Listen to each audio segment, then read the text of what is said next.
So, mayroon nga tayong na-order galing sa TikTok. Kung kayo ay tulad kong mami, ayan. So, murang-mura ang ating na-order na electric water pump.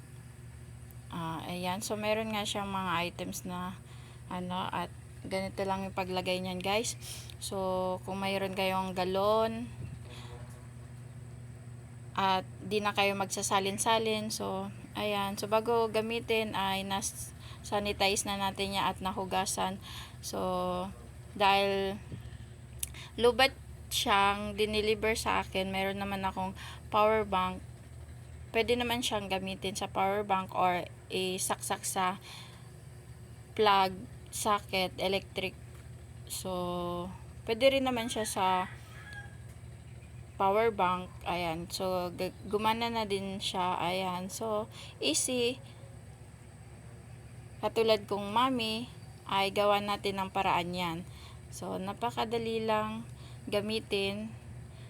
I-press lang ang button at ayan, tererem.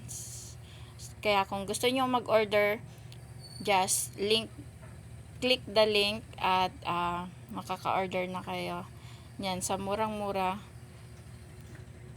na halaga. So